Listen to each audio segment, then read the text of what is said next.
I had Texas circled as a team I wanted to go a little bit deeper in after watching them against Vanderbilt in the pregame show, which, if you're not watching, you need to be 9 a.m. to noon on CBS Sports HQ.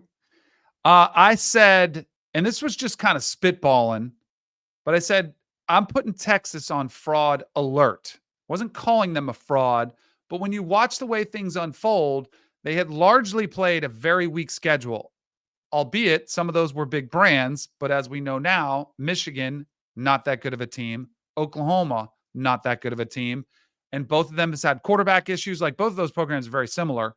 And Texas did exactly what they needed to do. And then against Georgia, they got absolutely mollywopped. Like they just got pushed around, shoved around. The defense completely overwhelmed Texas, which was a team that we thought had the best offensive line in the country. And I thought Quinn Ewers was one of the best quarterbacks in the country. So that was the mindset going into the game against Vanderbilt, which I was like, this is a good test for them. If they're really as good as I think they are, they should go in and pose their will, which, other teams have. And I know Vanderbilt is a great story, and it's our guy Barton, and they've been a great story. Like it is what it is. But they also, have faced teams that were able to beat them. And so, I thought Texas should be able to go in there and win by double digits, at least get closer to the point spread. Didn't come anywhere near to it. Quinn Ewers throws a couple more picks. I think there's more questions and cracks in Texas than anybody is noticing yet. Again, all this could be resolved. You get a couple nice wins. You build some confidence. You go into Kyle Field. You get a win. All this will be erased. But I'm starting to worry about Texas, a team that I had at number one just a few weeks ago. I think they have all the talent in the world, but I'm starting to worry a little bit about Texas. Yeah, I think what's coming to light as far as the Longhorns are concerned, and it was something we talked about before the season began when they were suffering all those injuries in the running back room. Like they're losing guys early in the year when they they go on the road, they beat Michigan. But as you said, Danny, we've kind of learned Michigan, not exactly that great of a win right now.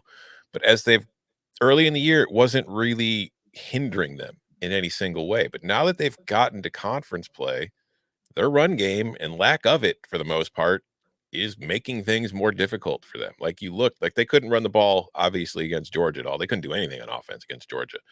But even though they were great in the first half against Vandy, the offense stalled in the second half. And a big reason for that is they had the 21-10 lead at halftime. You kind of want to come out and just run the ball and take care of business, but they couldn't run the ball, which meant they had to keep throwing, which kept the clock stopping, which meant they had to keep giving Vandy opportunities to work the way back into the game, which Vandy did. So I think that if you're Texas, I still think they're one of the better teams in the country.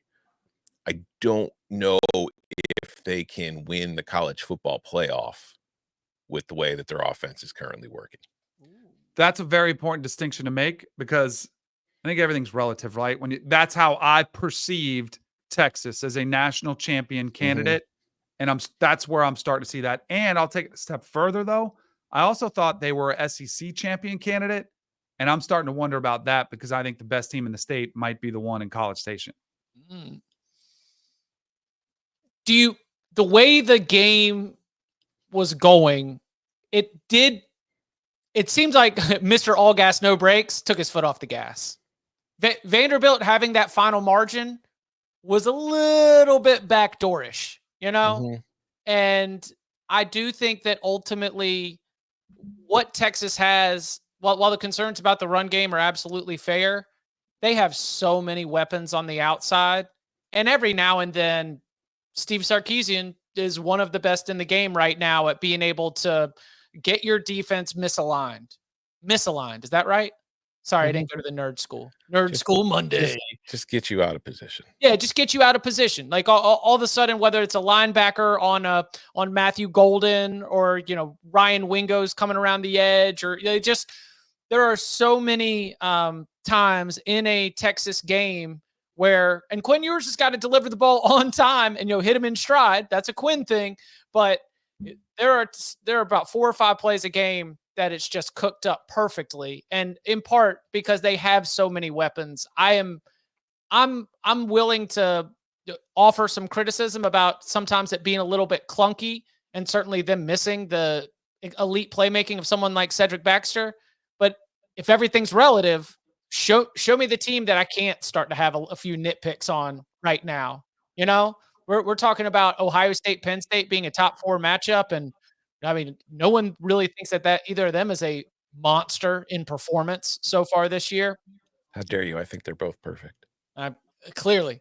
So I hear you, but I still think that Texas is a national title contender. You asked me to pick 5 teams that can go win the national championship. If I'm putting together a starting 5, I'm putting Texas out there because I just think they've got so many weapons that in those good team against good team battles where you just need to be able to go out there. I know they got pushed around and shut down by Georgia, but I think that in the playoff they would have enough answers to be able to go score for score with anybody.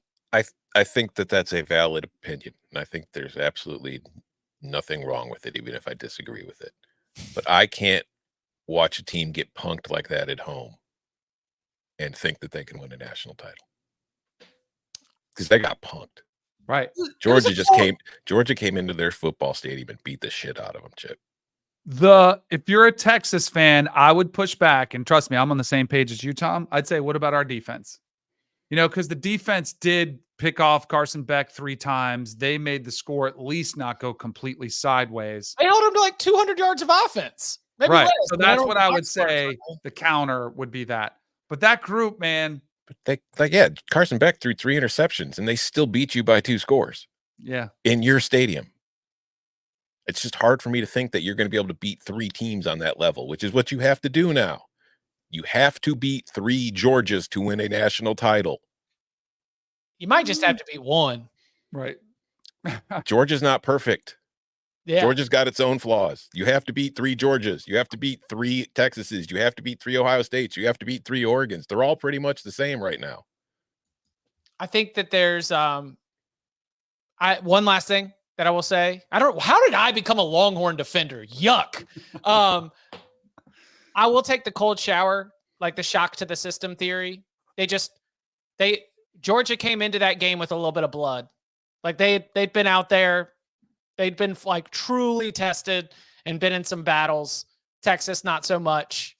That's why I think Texas will be better. I think Texas will be more prepared for that level that you need to hit by the time that those games are coming, right?